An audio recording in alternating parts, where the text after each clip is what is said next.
SRO Magazine presents Backstage at Rocklahoma 2014. The event mankind has been waiting for. Rocklahoma 2014 and SRO Magazine is there interviewing all the hottest acts in rock music today.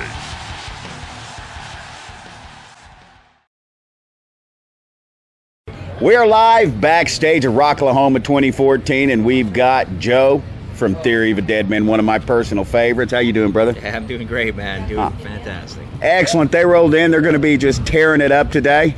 And, man, tell us about it. How's it to be back at Rocklahoma?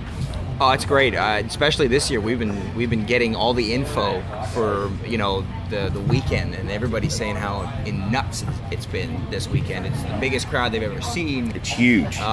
The band lineups are awesome. I'm actually stoked. I just want to go and watch a bunch of bands today. It's like I don't want to play. I just want to go watch and be a fan. So I'm totally stoked for being able to play in front of all these people today as well that are just getting slammed with just awesome music all day long. Yeah, it's gonna be one right after the other, man. It's great all the way up until Kid Rock, and I mean it's so new music, man. We got the album coming. What is it? July 8th. July 8th is the day. Savages, yeah. And the new single Drown is out now. It is, yeah. It's climbing the charts, doing great. We're getting good feedback from it. Everybody seems to dig it, and that's all we ask for. So you got a big tour coming up. Who you're touring with after to? Well, we're gonna do headline stuff. All right. We're gonna take out a bunch of smaller bands and just hit the States hard. Excellent. Yeah. Now, when you guys were writing this new one, what kind of difference was it from? I mean, your last one was in 2011. Yeah. And so, creating this new one, how is it as far as the evolution of Theory? It's definitely different than any other record we've ever done. I think for this record, we've done something we've never ever done before, and that was show the ability that we have to actually be really good musicians. And It's not just about.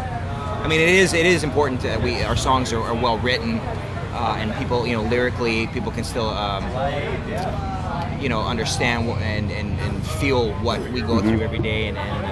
But this time, like I said, we're putting in some shredding guitars. Tyler really wanted to show his skills as a guitar player for once, and not just his skills as a lyricist. So, and the guys really wanted me to kind of let loose a little bit and show that I can play the drums and show all our fans that we actually are musicians, and we're not just a bunch of funny, goofy guys that just have funny situations, personal situations that we go through every day. So, a lot heavier of a record. And I think it's personally. I mean, I think you talk to other bands and they go, "This is our best record." But I want to say the same thing. I think this is our best record we've ever made. Excellent. Yeah. All right, and you've been with the band since what? 2009. 2008. 2008. Yeah. 2008. And you were kind of recommended. It was Robin, I believe, that recommended you for this gig. You know what? Actually, no. Brent Fitz, the old drummer, actually recommended me. He called me. The day he pretty much, gave his notice to the guys and said, "I'm going to play with Alice Cooper, and that's right. They're going to be looking for a guy, and I think you'd be the perfect fit for them." And I'd known him for years because we're from the same city back in Canada, and so I just he put the good word in for me for the bass player Dean, and Dean hit me up and said, "Hey, if you want to come down to LA, let's hang out, let's jam a little bit." And so I got there, and there was like 20 other guys. Really? All, the LA all trying to get the gig, and so we did a full audition process, and I got it. I got the gig. But Robin Diaz was the guy who initially he recorded every record before me. Mm-hmm. So it's what you hear until the truth is when I came in and we started recording with them. So you've basically been drumming your whole life. Yeah, since I was 3 years old. Yeah. Yes, I believe the quote was from the womb to banging pots and pans. That's it. Yeah, I can't believe you know that. That's funny. That exactly is true. Yeah. And I guess your uncle was a big influence on you. He was. My dad was in a band. It was all his brothers and sisters were in a family band, and they toured across Canada.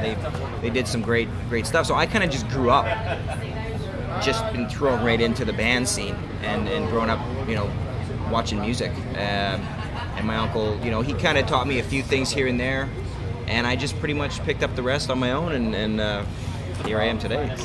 For the people that are out there in SRO Nation who've never been on the stage, just give them what it feels like to go out there and I mean, you've got 20,000 people in front of you singing your music back to you. What is that like? It's, that's something that is hard to explain, because it's not like any other thing that you can experience in your life. There's no drug, there's no alcohol, there's nothing that will get you that high, like getting 20,000 people screaming at you in enjoyment. They're singing your words back, and I can even see some of the guys, and even girls in the first few rows. It's all I can see except in the back. Right. But I can see them, doing the gestures and playing the drums, and I'm like, man, I can't explain that. I don't know how to explain it. It's such a ridiculous high. Do you have to every now and then? I mean, because being in a band, you're constantly on the go. I mean, you're going from here, you're going from there, you're going from there. It's where we going next. You're either traveling or playing or learning or rehearsing. Yeah. But do you ever just sit back and take a deep breath and smile and go, I get to do this for a living? Yeah, absolutely I do that. I do that actually more than you think. How can you not? Because there's always that moment where, there's when you get that every day, and there's people screaming and yelling and cheering, and I can see how people can get egos. You know what I mean? And so my biggest fear is I don't want that ego. I don't want any part of it. It's garbage as far as I'm concerned. It's just connecting with people that have the same situations. It doesn't make us any better people by any means necessary. And so there's those days exactly that where I sit back and I take a breath and I look at my lifestyle and what we get to do for a living and how we connect and help sometimes help people get through situations, whether it be good or bad, and go, wow, but I'd say it's one of the coolest jobs on the planet. Excellent. Excellent. Yeah, it's not even a job. It's not even close to a job, really. It's just an awesome lifestyle, that I'm blessed. And you guys are from Canada? We are Canadian. British Columbia? Yeah, I'm the only one actually that's not, but the band is based out of Vancouver. Yeah.